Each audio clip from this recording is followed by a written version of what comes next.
Bacaan diambil dari surat kedua Rasul Paulus kepada jemaat di Korintus bab 3 ayat 15 sampai dengan bab 4 ayat 1, dilanjutkan dengan ayat 3 sampai dengan 6. Saudara-saudara, memang benar, setiap kali orang-orang Israel membaca kitab Musa, ada selubung yang menutup hati mereka sampai pada hari ini. Tetapi apabila hati seorang berbalik kepada Tuhan, maka selubung itu diambil daripadanya. Sebab Tuhan adalah roh, dan di mana ada roh Allah, di situ ada kemerdekaan. Dan dengan muka yang tidak berselubung, kita semua mencerminkan kemuliaan Tuhan. Dan karena kemuliaan itu datang dari Tuhan yang adalah roh, maka kita diubah menjadi serupa dengan gambarnya, dalam kemuliaan yang semakin besar. Oleh kemurahan Allah kami telah menerima pelayanan ini. Karena itu kami tidak tawar hati.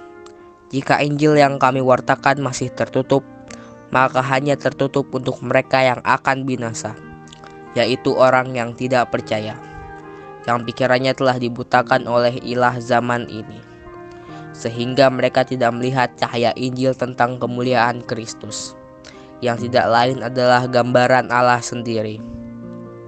Sebab yang kami wartakan bukan diri kami sendiri, yang kami wartakan adalah Yesus Kristus sebagai Tuhan, dan kami sendiri sebagai hamba-Mu karena kehendak Yesus. Sebab Allah yang telah bersabda, dari dalam gelap akan terbit terang. Dialah juga yang membuat terangnya bercahaya di dalam hati kita, supaya kita beroleh terang dari pengetahuan tentang kemuliaan Allah yang nampak pada wajah Kristus. Demikianlah sabda Tuhan. Bacaan diambil dari Injil Matius bab 5 ayat 20 sampai dengan 26. Dalam khotbah di bukit berkatalah Yesus, "Jika hidup keagamaanmu tidak lebih benar daripada hidup keagamaan para ahli Taurat dan orang-orang Farisi, kalian tidak akan masuk ke dalam kerajaan surga. Kalian telah mendengar apa yang disabdakan kepada nenek moyang kita, jangan membunuh, siapa yang membunuh harus dihukum. Tapi aku berkata kepadamu, setiap orang yang marah terhadap saudaranya harus dihukum. Barang siapa berkata kepada saudaranya kafir, harus dihadapkan ke mahkamah agama. Dan siapa yang berkata jahil, harus diserahkan ke dalam neraka yang menyala-nyala.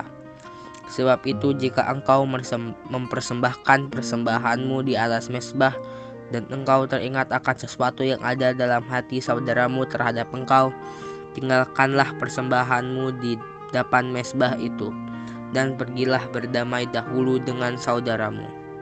Lalu kembali untuk mempersembahkan persembahanmu itu.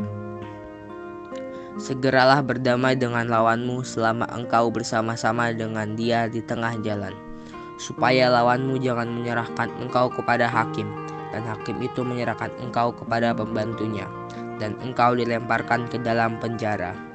Aku berkata kepadamu, sesungguhnya engkau tidak akan keluar dari sana sebelum engkau membayar utangmu sampai lunas." Demikianlah Injil Tuhan. Renungan. Hidup beragama atau beriman mesti berbuah dalam hidup sehari-hari, yaitu hidup damai sejahtera. Injil atau kabar sukacita yang diwartakan Yesus dan diteruskan oleh para rasul dan gereja hingga saat ini adalah jaminan hidup damai sejahtera itu. Paulus mengatakan, jika Injil yang kami beritakan masih tertutup juga, maka ia tertutup untuk mereka yang akan binasa. Yesus secara tegas mengatakan, "Aku berkata kepadamu, sesungguhnya engkau tidak akan keluar dari sana sebelum engkau membayar hutangmu sampai lunas." Maksudnya ialah untuk memperoleh kemerdekaan dan kebebasan. Yesus menganjurkan agar kita berdamai dahulu dengan musuh dan dengan orang yang tidak kita sukai atau karena sesuatu.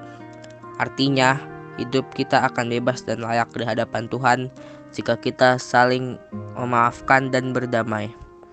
Kedamaian ini diawali dengan berdamai dengan diri sendiri, baru kemudian dengan sesama dan Tuhan. Tuhan sendiri ingin kita hidup damai dan merdeka dalam kasih-Nya. Ia mengatakan, bukankah ia kehendak berbicara tentang damai kepada umat-Nya dan kepada orang-orang yang dikasihinya, supaya jangan mereka kembali kepada kebodohan.